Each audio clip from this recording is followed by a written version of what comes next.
Okay, now for the final episode of Battle of the Brands between Tesla and General Motors. Let's go. Let's go.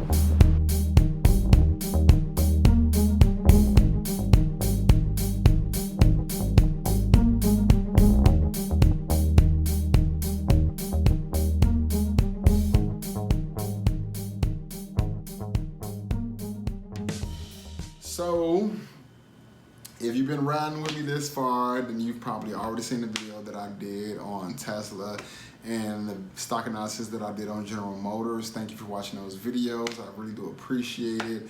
I want to just give a shout out to all my fans that's been rocking with me since day one. I really, truly do appreciate it. Much love on this side.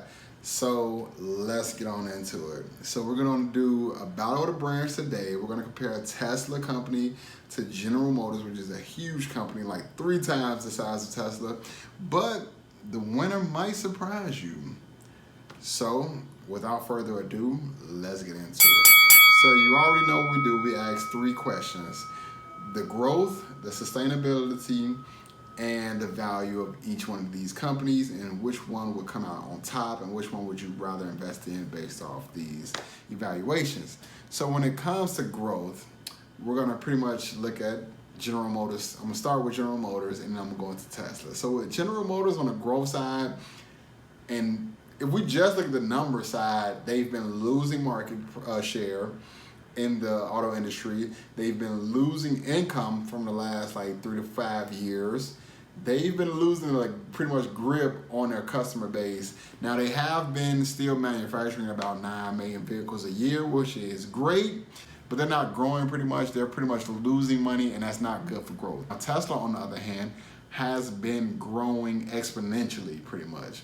So Tesla is pretty much coming out with model after model, like a different model every other year. They just recently released a report that they're lowering or cutting the prices on pretty much all of their basic vehicles, which is, I think, the Model S, the Model X, and the Model Y. They're cutting the prices. They cut the price on a Model 3 by $2,000 or 10%, which is great, which makes it even more affordable. And then you also have the government giving people incentives to buy fully electric vehicles. And then that's just the way that society is trending right now. A lot of people want fully electric vehicles. They don't want to leave a footprint on the environment with the global warming and all of that good stuff. So when it comes to growth, I would definitely have to give it to Tesla. And then if you just look at the stock price alone, like let's not even look at the company, like that's the fundamentals, but let's just look at the stock price. The stock price have grown exponentially from like $200 to like $900 just in a small couple months. So when it comes to growth, we got to give it to Tesla. Tesla would definitely take this category easily. But let's move on to the next category, sustainability. So when it comes to sustainability, General Motors is just now making moves into like the electric field, and they said that they plan on releasing 20 electric vehicles or electric vehicle models by 2023. They have 1 electric vehicle right now out of their whole entire vehicle lineup, and that's like the Chevy Bolt or whatever.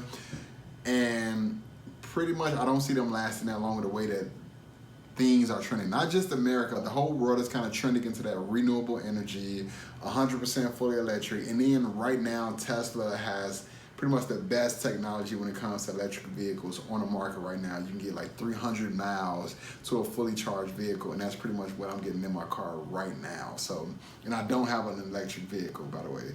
So sustainability, we would definitely have to give it to Tesla because they have new technology that's making their cars better and better day over day, and they can send updates over the air, and you can update your car. Even if you want to go faster, you can get an update from Tesla, and it's pretty much all software based.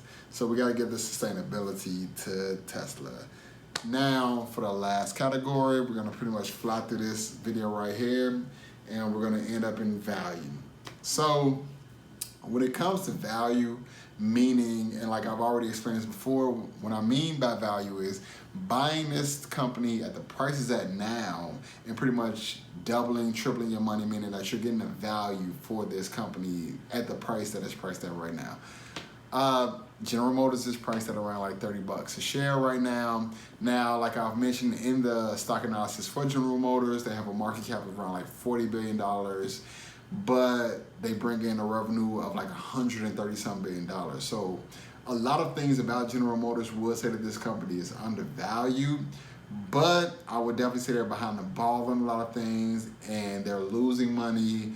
I would say that they're overvalued, and no one is really putting their money behind anything that has an engine in it right now.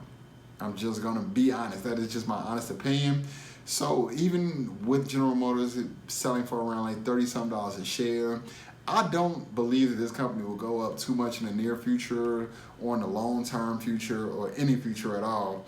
Even before the big stock dip in mid-March, General Motors was only selling for around like $40 to $41 a share at that point. Now it is selling for around 30-something now, so it probably will get back up to that $40 a share price point, but I don't believe that it'll go above that, especially in the future at any point. Or maybe even like $50, like unless something drastically changed. Now, Tesla on the other hand, yes, they are selling for around like $800 a share, and that's not at the high of like $900 a share that it was trading before that. But a lot of analysts has put Tesla shares at a price target of around like $1,200 on the low end and around like $7,000 on the high end. There was some reports that I've read. So I would definitely say like your value is really placed in Tesla, and I would have to pretty much give this one to Tesla across the board, because when it comes to growth, sustainability, and value, Tesla pretty much takes all of these by a landslide, not just by like small margins. And you have to take that into consideration. Now, Tesla is a growth stock, so they are the up-and-coming champ right now. But they're getting a lot of people to invest, not only in electric vehicles, but in their brand alone. Like a lot of people like the Tesla brand. It's kind of like Apple. Once you're in that ecosystem, you pretty much buy their products, and a lot of people are backing their products. And the technology is there. So I pretty much tried to get to the point in this video. I hope you like it. Leave a comment down below. Pretty much hit the like button if you do like this video. Hit the subscribe button if you haven't subscribed to my channel already. More videos like this will come in the future. And let's do it.